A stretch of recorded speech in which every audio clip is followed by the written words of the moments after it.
gesagt, werde ich heute versuchen, die 6000 Punkte zu schaffen. Für diese 600 Punkte werde ich mir als Office immer noch das hier nochmal nehmen, wie beim letzten Mal. Das wollte ich jetzt testen und beim nächsten Mal machen wir dann die hier mit 7000 Punkten. Ich habe mir jetzt aber gedacht, ich mache die 600 Punkte erstmal. Und dann später das Geheimnis, was ich jetzt zeigen wollte, diese geheimen Cutscenes. Jetzt müssen wir nur gucken, was wir hier machen. Also, ich baue mal ein bisschen um. Ich baue ein Bonnie, Toy Bonnie, Toy Chica. Ich baue Balloon Boy JJ ein. Die Phantoms alle. Zusammen mit Springtrap. Ich finde Golden Freddy kann man reinnehmen. River Bonnie kann man definitiv reinnehmen. Ich glaube, ich nehme auch noch Dings hier mal Nightmare Freddy rein. Der sollte auch kein Problem sein. Oatmeal Consequences bauen wir ein. Die beiden Nightmares baue ich ein. So, dann Annette. Crash and the Gang. Rockstar Foxy. Die hier. Und heute werde ich mich um das Duck-System kümmern. Das heißt, ich werde das erste Mal die hier mit einbauen. Ich will aber auch überlegen, ob ich halt noch Orville reinnehme. Das gucken wir gleich.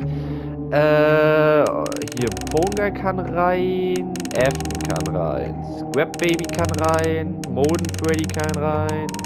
Phantom Chica kann rein. El Chip kann rein. So, einen brauche ich noch. Ja, wahrscheinlich Orville, würde ich sagen. Ja, kann ich. Ich kann den Heater anmachen, weil wir haben einmal Lefty ist nicht da und Jacko Chica ist nicht drin. Ja, ich würde sagen, das ist jetzt mein Setup, was ich spiele für die 6000 Punkte.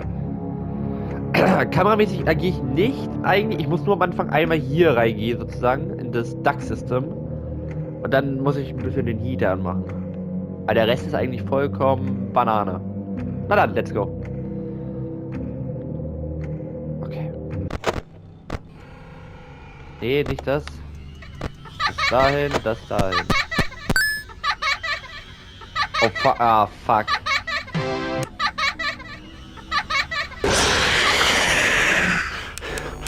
Ach, der killt mich ja nicht, stimmt. Ich erinnere mich, okay. Das Ding ist, Balloon Boy hat meine Taschenlampe ausgemacht. Also der wird mich halt wirklich komplett zerstören die ganze Zeit. Das heißt, bei dem muss ich aufpassen.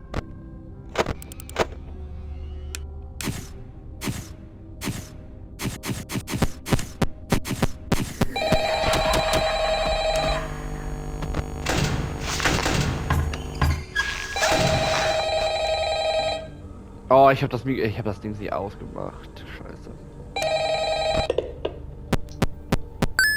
Hello? Hello? Okay, aber noch geht. To help you get settled in on your first night. I actually worked in that office before you. I'm finishing up my last week now, as a matter of fact. So, I know it can be a bit overwhelming, but I'm here to tell you there's nothing to worry about. You'll do fine. So let's just focus on getting you through your first week, okay? Let's see. First, there's an introductory greeting from the company that I'm supposed to read. It's kind of a legal thing, you know. Welcome to Freddy Fazbear's Pizza, a magical place for kids and grown-ups alike, where fantasy and fun come to life. Fazbear Entertainment is not responsible for damage to property or person. Upon discovering that damage or death has occurred, a missing person Bisher report geht will das be noch filed relativ within 90 einfach. days or as soon as property and premises have been thoroughly cleaned and bleached and the carpets have been replaced. Blah blah blah. Now that might sound bad, I know, but there's really nothing to worry about. The animatronic characters here do get a bit quirky at night, but do I blame them? No. If I were forced to sing. Okay, Netzwerk haben. Scheiße. Okay, den Heater habe ich zu wenig angemacht, den muss ich ein bisschen öfter dann machen. Aber sonst ist das einfach. Duck-System daran, zack. So. Ich mach direkt den Heater mal an. Mach aus, mach den da weg. So. Okay. Den Heater so oft wie möglich muss ich den anmachen. Bin mal gespannt, wie ich das dann mache, wenn ich jetzt, wenn ich dann beim nächsten Mal mit 700 Punkte muss ich wahrscheinlich Lefty und so reinnehmen.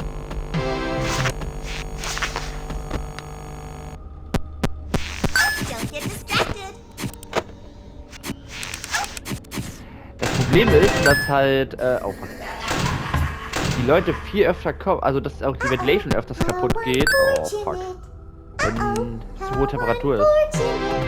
I'm gonna do a sneaky thing and throw a new contender in the ring. Doch aber schon eine Menge, was hier passiert.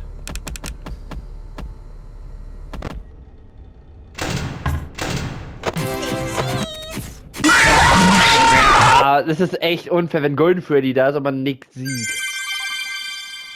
Okay, das ist gemein. Das ist auf jeden Fall ein bisschen gemein. Aber das geht auf jeden Fall. Mann, ich geh mal aufs Wenn.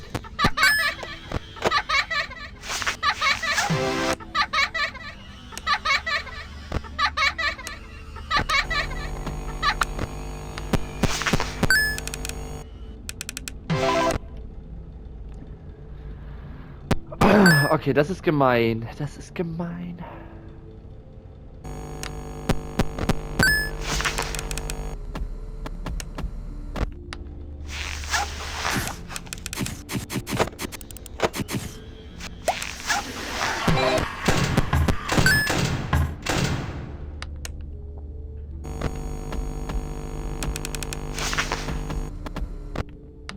Ich mach immer bis 80 ungefähr. Und dann wechsle ich. Das heißt, ich muss öfter die Ventilation auch resetten dadurch.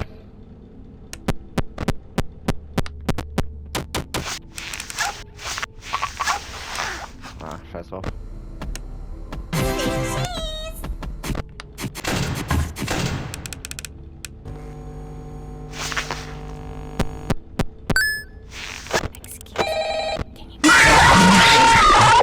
Alter, wie wenig Zeit habe ich denn für Golden Freddy?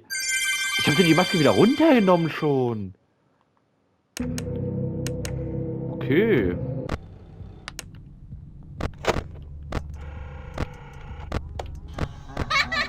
Nein, stopp, verkackt. Muss nochmal machen. Ich hab das Duck-System verkackt.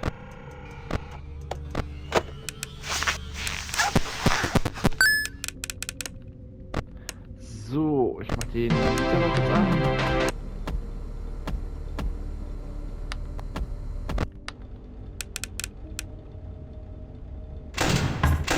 Balloonboy da unten die ganze Zeit, der rein will, der Schlawiner.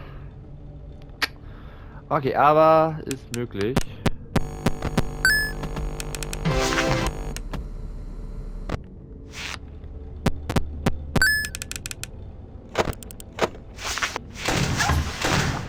Ich muss einfach, wenn ich aus der Kamera rauskomme, immer direkt Maske drücken.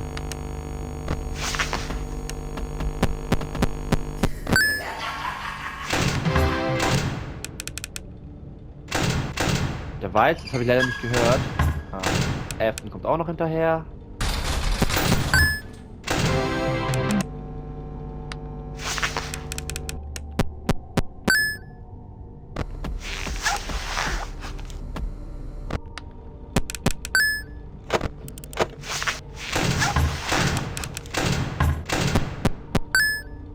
So, oh, jetzt wird aber mit dem Strom ein bisschen knapp. Jetzt muss ich ein bisschen, oh fuck. Warum habe ich den Strom verloren? Okay. Jetzt muss ich doch ein bisschen auf den Strom aufpassen. 70% bei 2 Uhr. Ist noch möglich, aber...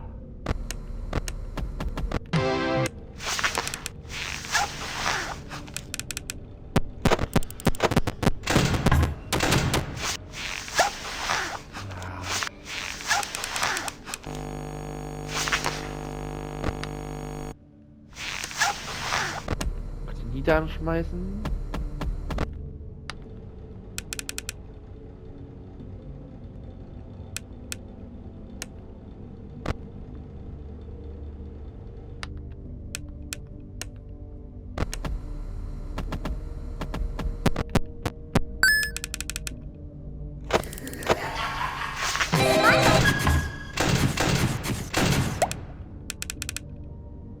Hat die sich bewegt?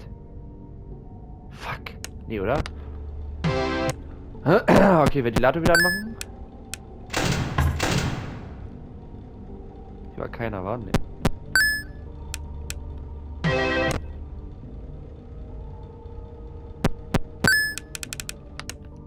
Wieder.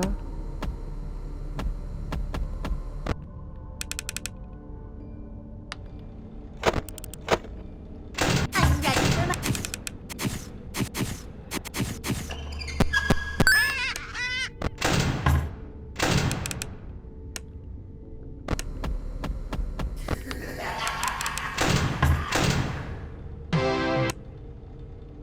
Boah, das ist schon eine Menge, auf das man achten muss, ehrlich gesagt.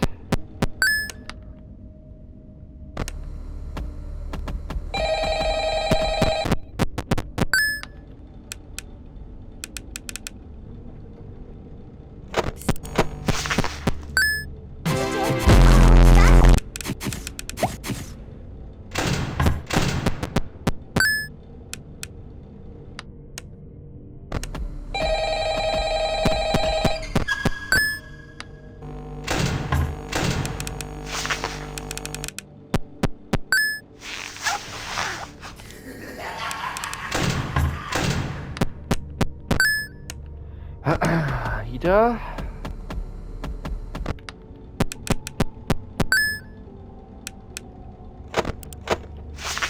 Get distracted.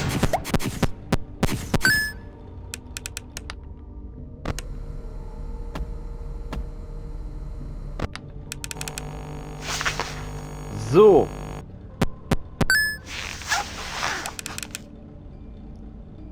Jetzt lasse ich das an.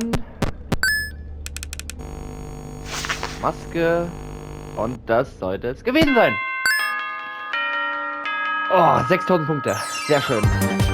Nice. Hat 2-3 Versuche gebraucht vorher, aber es geht eigentlich. War auch relativ einfach. Aber JJ hätte es dann können, oder? Weil JJ war ja einfach, oder was ist vor dem ist? Weiß ich mehr genau. Ich finde die Musik auf jeden Fall geil.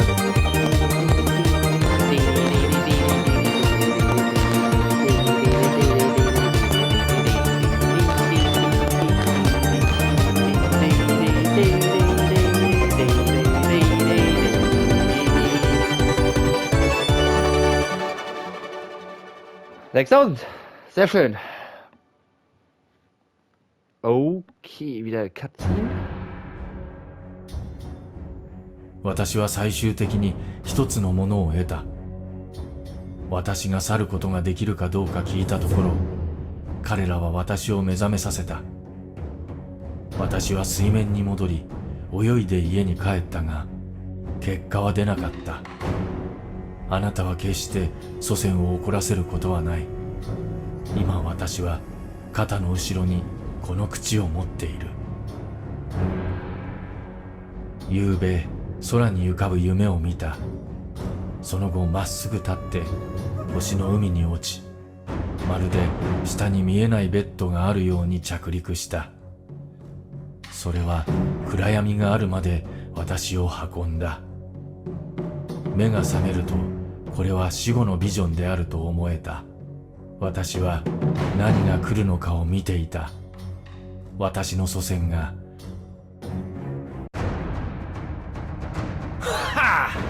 笑いかわせには事故ではなかった。私は死ぬ日までそのバカなクマをトロールするつもりだ。それではまた我が人生と目的の状態について何が言えるか。目的はあるのか？私はそれを持っていたのか？それは深い謎だ。怒りの道場に座って誰かいないか？私はどうしてもトイレに行かなきゃいけないんだ。解決できないと思う。それは自ら呼ぶもの。私はそれを何と呼ぶべきかと思った。慣れなければならないと思う。ここのアンタゴニストになるつもりなら、私は少なくとも私の隠れ家の名前を持たなければならない。私は自分の時間と何か関係があるのか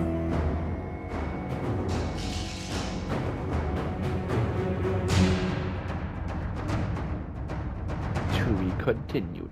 Ich glaube, bei der Cutscene ändert sich die Strategie von dem Freddy, oder? Den Foxy anzugreifen. Kann das sein? Ich glaube, der ändert sich jedes Mal das. Okay, das waren die 6000 Punkte. Auch relativ einfach. So, jetzt würde ich mal gucken, was müsste ich machen für die 7000. Also, ich persönlich würde wahrscheinlich Lefty einbauen. Rockstar Freddy hätte ich auch reinmachen können. Bei denen nutze ich halt mit einem Heater zusammen eigentlich. Ja, aber das Problem ist dann mit der Wärme, muss ich gucken. Der Chica kann ich einbauen, die kommt bei 100 oder höher. Noise and heat. He's too far away from the music box to be scooped by it. But the global music box can calm him down. Okay, das heißt, ich kann die Musikbox ab und zu mal anmachen, wenn ich möchte. Das Problem ist, dafür könnte ich Music Man nicht reinmachen, weil der würde davon würde er getriggert werden.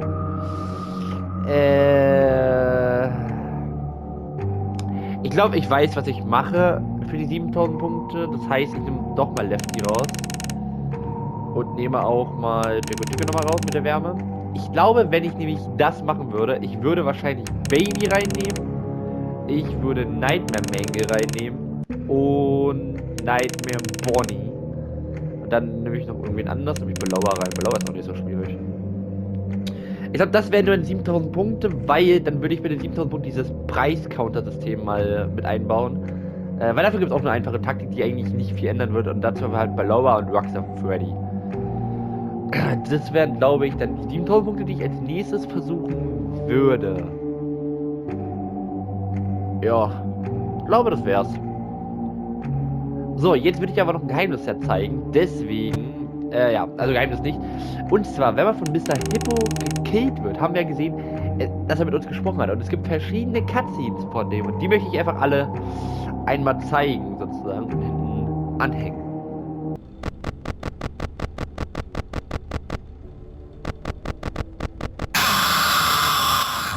My friend, you have met a terrible, terrible demise. But, you know, I don't feel too bad about it. After all, if it weren't from me, it would have just been from someone else, you know? I guess what I'm trying to say is life goes on. Well, for everyone else, life goes on, not for you. You're dead. But that's neither here nor there. It reminds me of one summer day in the park. I was having just a delightful picnic with my good friend Orville. And I said to him, Orville, I have a story. And he said to me, what's the significance of the story? And I said to him, Orville, not every story has to have significance, you know? Sometimes a story is just a story. If you try to read into every little thing and find meaning in everything anyone says, you'll just drive yourself crazy. I had a friend do it once. Wasn't pretty. We talked about it for years. And not only that, but you'll likely end up believing something you shouldn't believe and thinking something you shouldn't think, or assuming something you shouldn't assume, you know? Sometimes, I said, a story is just a story. So just be quiet for 1 second of your life and eat your sandwich, okay? Of course, it was only then I realized I'd made sandwiches, and poor Orville was having such difficulty eating it. Elephants have those clumsy hands, you know? Actually, I suppose that's the problem. They don't have hands at all, do they? They're all feet. And I couldn't imagine someone asking me to eat a sandwich with my feet. Now, if I recall correctly, there was a bakery nearby. I said to him, Orville, let me go get you some rye bread. Now, I'm unsure if elephants enjoy rye bread, but I assure you that Orville does. Now, this was on a Tuesday, which was good because rye bread was always fresh on Tuesday. They made sourdough bread on Monday and threw it out Wednesday, or rather, they sold it at a discount for people wanting to feed the ducks, and then probably at the end of the day, finally, they threw it all out. I don't recall. I do remember a man who would bring his son to the bakery every Wednesday and then go feed the ducks. He would buy all of the sourdough bread. Of course, you know, you're not supposed to feed the ducks sourdough bread at all. It swells up in their stomach and then they all die. At least that's what I've heard. You know, I never saw any ducks die myself, but I did notice a substantial decrease in the duck population over the course of a few years. I just never thought to stop the man and tell him that he was killing the ducks by feeding them sourdough bread. And if you want my opinion on the matter, and I told Orville this as well, if you want to feed ducks, or birds, or any kind for that matter, it's best to buy seed. I mean, when you think about it, breads of any sort don't occur in nature. They don't grow on trees or spring up from the bushes. I don't think birds know what to do with bread. What was I saying? Oh, yes. So I bought Orville some rye bread. What a fine day it was.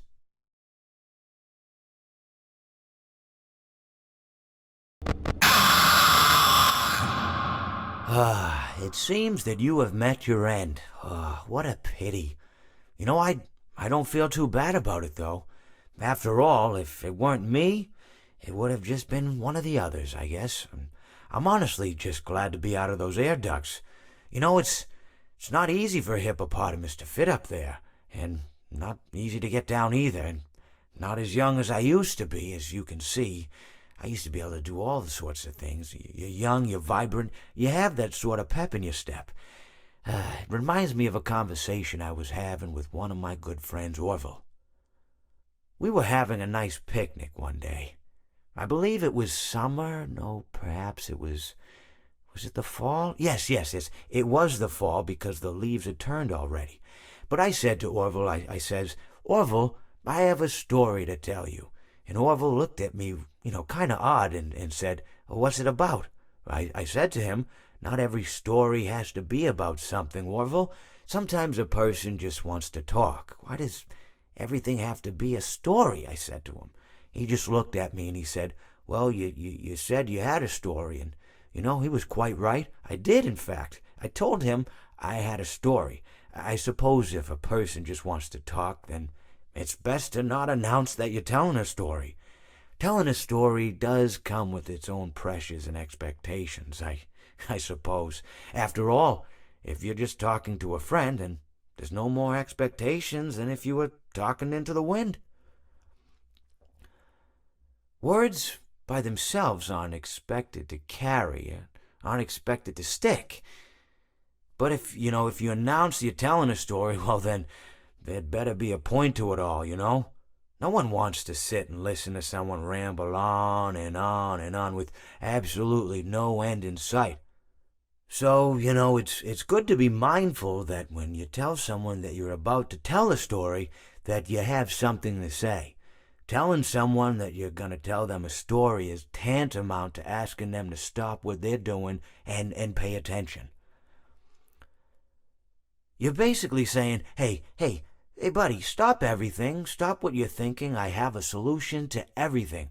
And, well, I didn't really have any story to tell. In hindsight, I probably just misspoke when I said that I had a story. I think it would have just been better to tell Orville that I wanted to tell him something rather than tell him that I had a story. But, even then, it might have put too much importance on the whole thing. Either way, it was quite a nice day. I remember that we were drinking tea.